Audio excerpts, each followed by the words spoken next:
demanding world of executive mums, where balancing work commitments and family responsibilities often lead to prolonged sitting or prolonged standing, neck pain can be a common companion. Now, you might be one of those moms who have invested in an adjustable or a regular standing desk, and you may still find yourself struggling with this neck discomfort. So, today in this video, let's talk about some simple yet effective solutions to alleviate your neck pain while you're using your standing desks. So, just buying the standing desk itself will not well, it will lead you towards a more pain-free solution to for your neck pain, but it will not cure your neck pain. But there are some things that you can do to optimize your neck posture so that you have minimal pain because you're using the standing desk. All right, so before we get into the topic for today, for those of you who don't know me, my name is Swati. I'm an executive mom power coach. I help moms of younger kids who work in high stress executive jobs to manage their spinal, that is, back and neck, and nerve and joint pain. I do this by giving you simple exercises, easy lifestyle modifications, some easy tips and tricks that have helped me in my pain journey. And I do all of this without taking away a big chunk of your time because, hey, we're moms, we're busy people, right? So let's get back into standing desk. Can there be an effective solution for your neck pain? Now, usually, okay, this is irrespective of whether you're using a standing desk or you're using a regular sitting down desk. You need to make sure that your neck or your cervical spine is in a neutral position, because when it is not, you tend to have a lot of stresses that build up on your cervical spine into all the structures, the muscles, ligaments, the disc, the what I mean, the air, basically the area around your vertebra in that cervical spine. It can lead to a lot of other implications apart from neck pain. It can lead to nerve pain, it can lead to headaches, dizziness, etc., sometimes even nausea. So you need to make sure that you are not doing you don't have a poor posture. The most common one is your forward head posture, where if you look at me sideways here, this is a forward head posture where your head is sitting forwards in relation to the rest of your body. So you can do a quick check.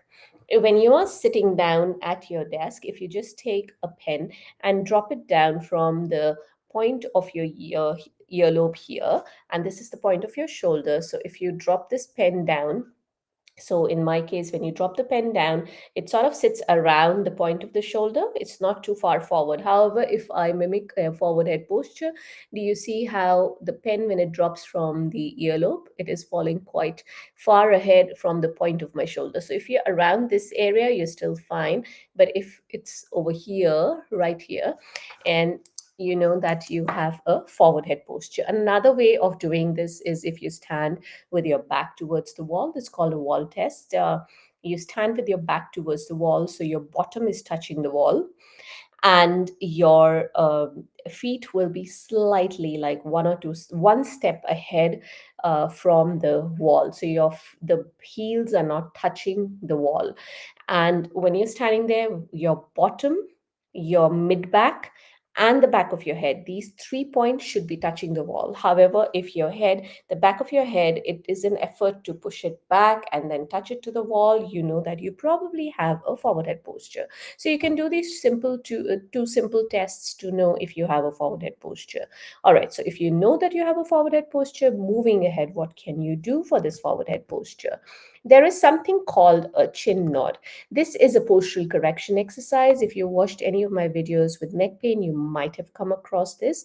But let's talk about the chin nod, and then how can you actually implement it when you're at your standing desk. So I'm just going to take my phone here, and just imagine if you are say this is the monitor or the screen of your, say, desktop or your laptop. And when you are looking at this, most of the people have their screens higher up. Now what happens is, the moment I look up here, there is a lot of compression on the structures around my cervical spine, and there's a stretch in the front of my spine. Now, this compression can lead to even nerve irritation or compression, again, leading to all the problems that I had spoken to earlier. And if you already have an existing neck problem, such as a disc prolapse or say stenosis, degeneration, arthritis. I mean, the list goes on. It can aggravate your existing condition, or it can push you towards the beginning of that. It's not, I mean, obviously it's not going to happen for sure, but this is one of the factors that can predispose you to these problems later on in life. So you want to keep the top of the screen here. So if I draw a, let me sit sideways and show you. So okay, let me just get this Kindle, it's better to show you. So if I draw a horizontal line from my eyes here, this screen of the Kindle is at the top of the screen is at the horizontal line from my eyes.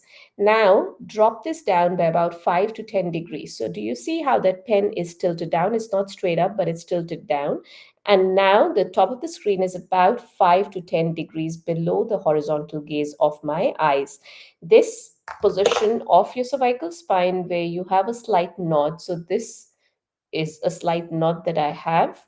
This nod position, this is known as a chin nod. This basically puts your cervical spine in a neutral or a happier position where the structures around the cervical spine are not being stressed, and it is a good posture. So of course then there are lesser chances of you getting pain. It's not that you will do a chin nod today and the pain will disappear, but this is a postural correction exercise that you need to do every time you remember. So maybe every hour, every half an hour, whenever you remember it, maybe put a pop up on your screen so that you remember to correct your neck position or do your chin nod, or probably put an alarm on your phone. So whatever works for you. Another thing is, if you are, say, looking out and about, say you're driving or you are watching TV. Now you're not going to keep doing this all the time, so stare at a point in front of your eyes and just bring your chin down by about 5 to 10 degrees. So if this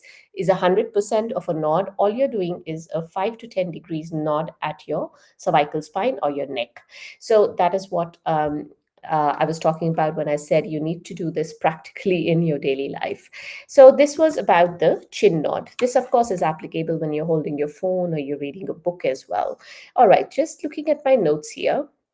So this is also, of course, applicable to when you're at your standing desk.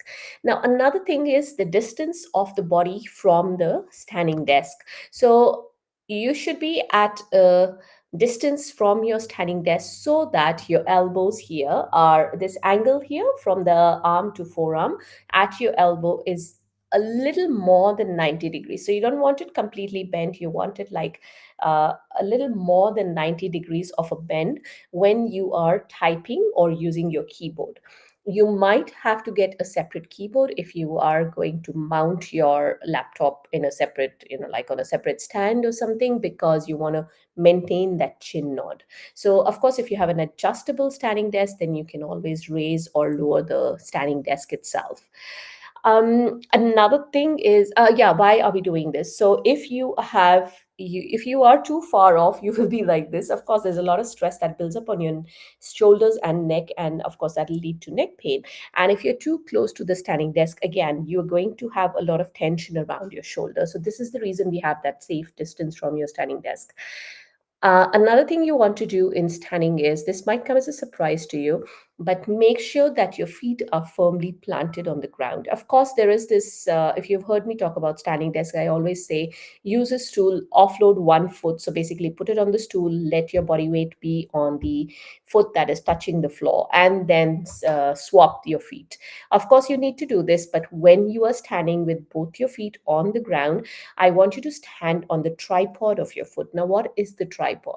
If you look at your foot, the ball of the big toe, okay, this is my hand, of course, but if this was the, say, this was your foot, this is the ball of the big toe, ball of the little toe, and your heel. These are the tripod, or the 3 points of your feet on which you should put pressure. I mean, they should be the one bearing the weight of your feet when you're standing. When you're standing on the tripod of your foot, or I mean, both the feet, your weight, your body weight is evenly distributed. You are not in pronation or supination. So basically, you don't have flat feet or extra curve in the arch of your feet. So you're standing in a neutral position. Now, how does this matter with neck pain?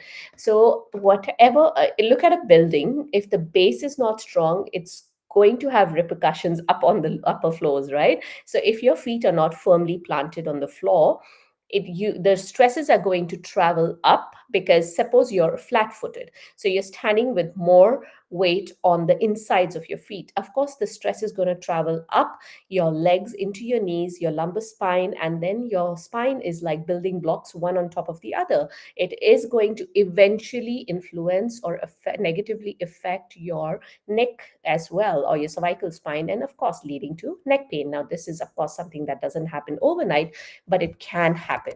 All right, so there are a couple of other things that I wanted to talk about, but because of time constraints, I'm going to leave some more useful information on this topic in a blog that I have written. I have also left a video in there that's going to be helpful for you. There is also a free guide in that blog that talks more about how you can avoid neck pain when you're working from home. This, of course, is applicable whether you're at a standing desk or you are at a regular desk. Have a look at that free guide, it's quite useful. So, if you're watching me on Instagram, the link to the blog is in my bio. If you can't find it, you message me and I'll send it across to you. And if you are watching this on any other platform, the link to the blog will be in the description of this video. Alrighty, if you have any questions, any comments, do let me know and I will address them for you. Just drop them into the comments below.